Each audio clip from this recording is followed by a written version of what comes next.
cannot get. And I see this, 76, you know.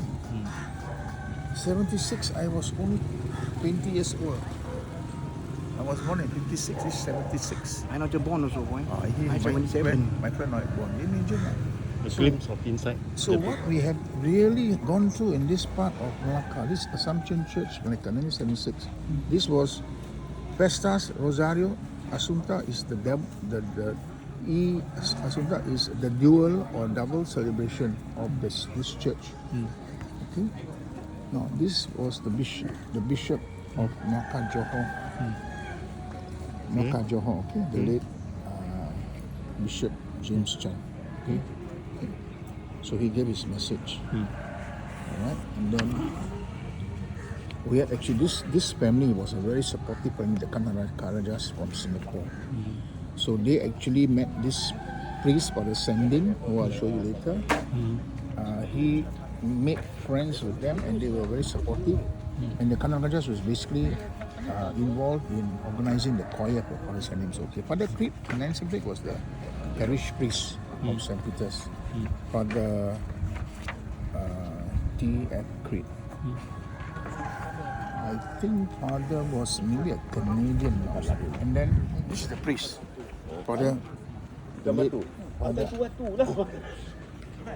Father Agosto M. Sandy. He was really the one who really organized, especially the youths in the church. He was so into preserving of tradition, promoting youthful activities.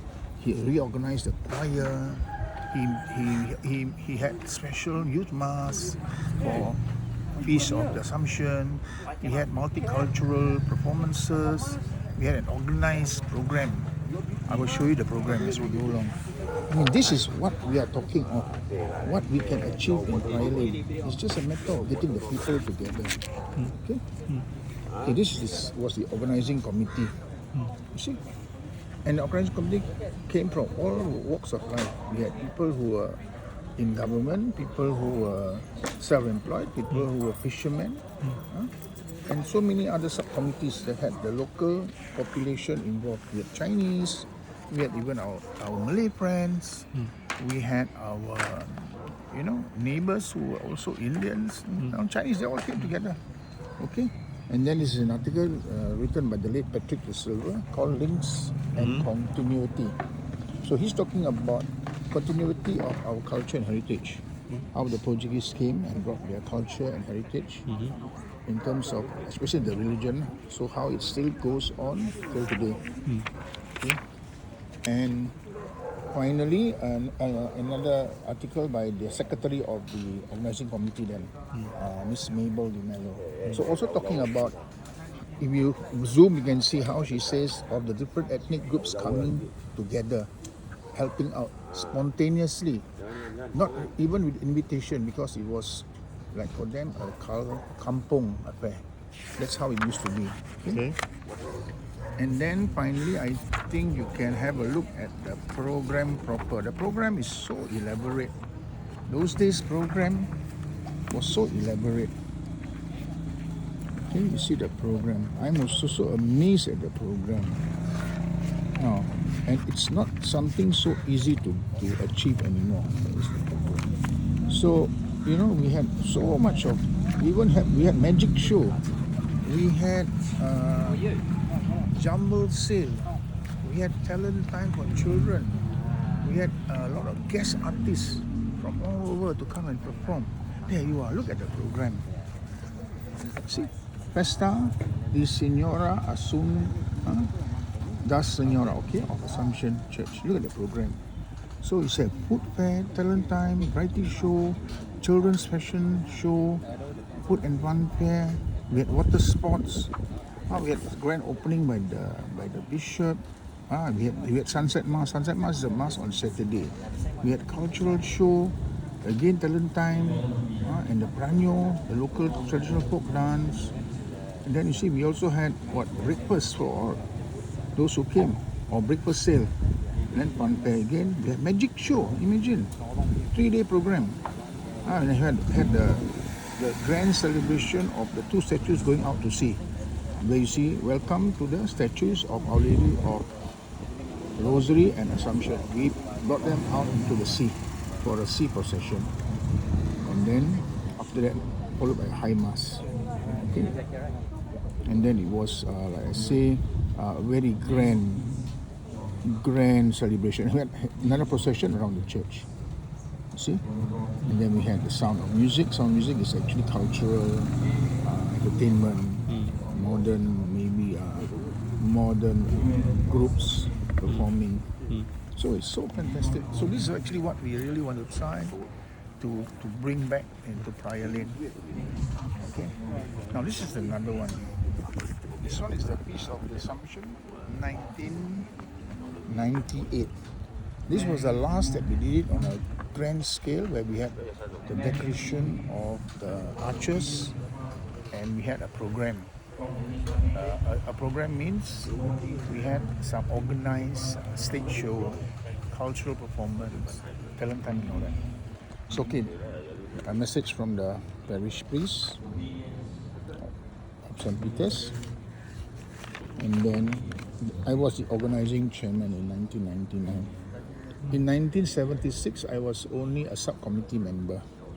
Okay? So my message is very loud and clear that we have to have this continuity of communities coming together spontaneously, made up of all ethnic groups, even religious background, because it was just village, just kampong. People knew each other well. Everybody cared for each other, especially they cared for their neighbors' children. So okay, books dedicated to all our past priests and religious who served the church. So that was what we dedicated this celebration to. Also another very elaborate program. Okay, so organizing committee. This is the organizing committee. The program, I think, is this was the program. Okay. So it was just a simple booklet just to commemorate the celebration. Okay, and then very interesting. Now this is about the sugarcane. Why we use sugarcane? So it's clear, very clear there. We use sugarcane in remembrance of those difficult years when the Catholic faith was put to a test, where the Dutch prohibited, the Dutch in a way suppressed. I will not say the word persecuted, but they oppressed the Catholics, and as a result, the religion was taken to the hinterlands in this area where there were lots of sugarcane plantation, and the Feast of the Assumption was celebrated in secret, away from Dutch authorities. So this is actually some stories that we have found in history books and written by renowned writers like Bernard Santamaria, Father Pintado, and those have come before them, Father Theseira, Father Rego, and all that. So documentations of this. Now there's few variations of why we use sugarcane, but I think the closest I feel is related to Dutch rule of Malacca.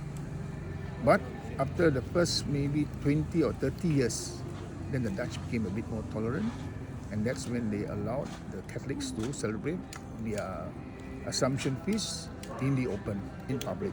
That's how today we celebrate it openly.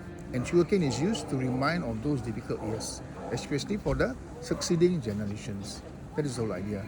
Noble idea of our forefathers. So when the sugarcane story come up, why we use sugarcane? The story of those difficult times will come. And at least I say it's something that you only get in this church. You don't get the same story or history of this sugarcane in PJ, where you have a church of Assumption there. And you don't have the same story in Penang, where you have a church of Assumption there. Because they have no story, they have no history. We in Malacca, we have, and we thank God for it. It's our unique tradition and culture, which we strongly want to preserve and promote, at least also to the next generation. Thank you.